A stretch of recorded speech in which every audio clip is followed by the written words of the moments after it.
आज मैं आपसे इतिहास की एक ऐसी कहानी बताने वाला हूं जो किताबों में एक छोटा सा चैप्टर बनकर रह गया है।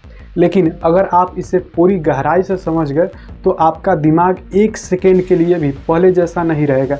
आज हम बात करेंगे सिंधु घाटी सभ्यता की, एक ऐसी सभ्यता जो आज से करीब 5000 साल पहले भारत की धरती पर इतनी विकसित थी कि आज के बड़े बड़े शहर इसके सामने भी कई बार फेल होने लगते हैं। लेकिन सवाल सिर्फ ये नहीं है कि वो सभ्यता कितनी महान थी, सवाल ये है कि इतनी एडवांस सभ्यता फिर अचानक गायब कैसे हो गई, क्यों, किसने, कैसे। और सबसे डरावनी बात, अगर वो सभ्यता आज भी होती तो भारत आज कैसा होता।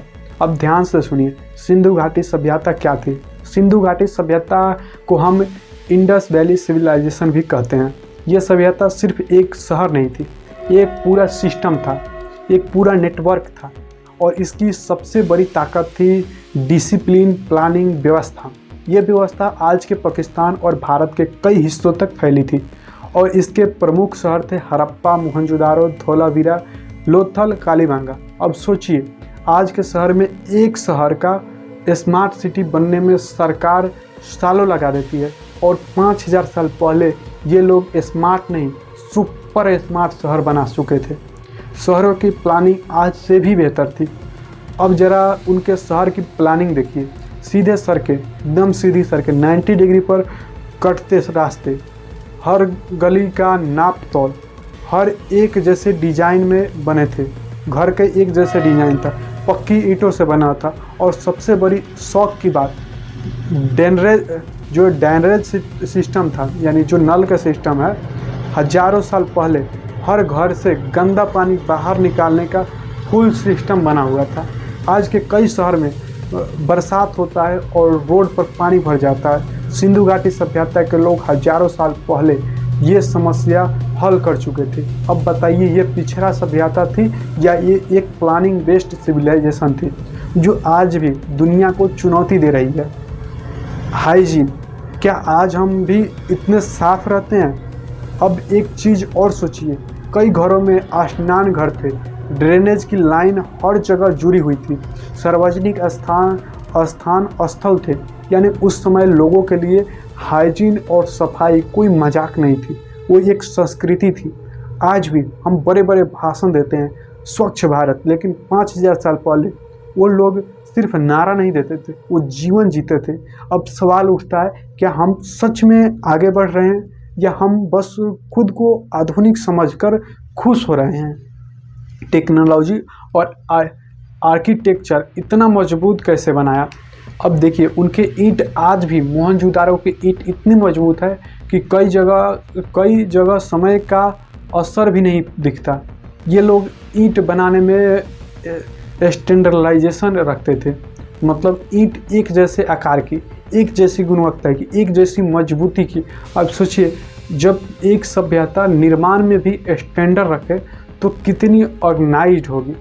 सबसे बड़ी रहस्य की बात है कि उनकी भाषा क्यों नहीं पढ़ी गई। अब कहानी का सबसे ट्विस्ट है कि सिंधु घाटी लिपि आज तक पूरी तरह पढ़ी नहीं जा सकती। हाँ, उनके पास लिखाई थी, वो लिखते थे, उनके पास सिंबल थे, उनके पास मुहरें थी। अब हम आज भी ये ठीक से नहीं समझ पाए हैं ये लिखते क्या थे। क्या उनकी किताबें थी? क्या उनके नियम लिखे थे? क्या उनके राजा का नाम लिखा था?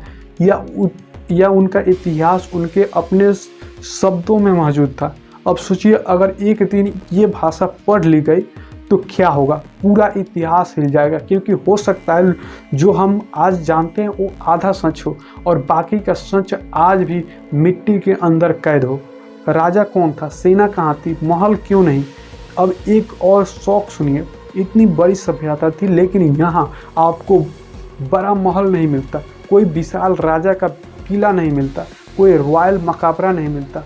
मतलब या तो उनके राजा बहुत शानदार थे या फिर उनकी व्यवस्था राजा पर नहीं, सिस्टम पर चलती थी। ये बात आज के लिए सबसे बड़ी सीख है, क्योंकि आज हम सोचते हैं लीडर ही सब कुछ है, लेकिन सिंधु घाटी ये बताती है कि सिस्टम मजबूत हो तो सभ्यता मजबूत होती है। अब असली सवाल, फिर ये सभ्यता ख़त्म कैसे हुई? अब आते हैं सबसे बड़ी सवाल पर, इतनी विकसित सभ्यता अचानक कैसे ख़त्म हो गई। यहाँ कई थ्योरीज है, लेकिन एक भी आंसर 100% कन्फर्म नहीं है, यानी ये रहस्य आज भी जिंदा है। कुछ लोग कहते हैं प्राकृतिक आपदा हुई, कुछ लोग कहते हैं प्राकृतिक आपदा हुई होगी, भूकंप आया होगा, बाढ़ आया होगा, या कोई बड़ा जलवायु परिवर्तन हुआ होगा।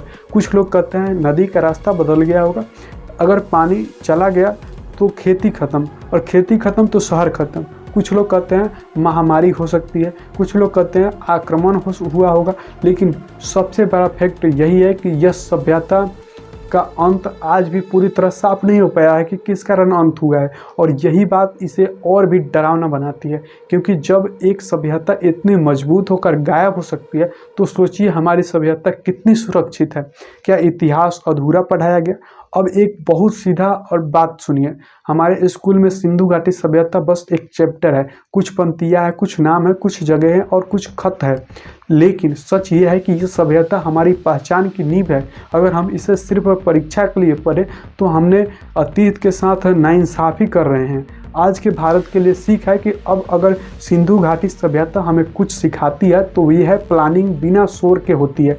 उनके पास कोई सोशल मीडिया नहीं था, पर शहर परफेक्ट थे, हाइजीन से और सिविलाइजेशन के रीढ़ है। सफाई को उन्होंने सांस्कृतिक बना दिया था। भाषा और ज्ञान बचाना जरूरी है, क्योंकि आज उनकी भाषा हमारे लिए रहस्य है। सिस्टम राजा से बड़ा होता है, और जब सिस्टम मजबूत होता है तो सभ्यता टिकती है। अब इस वीडियो का सबसे आखिरी सवाल सुनिए।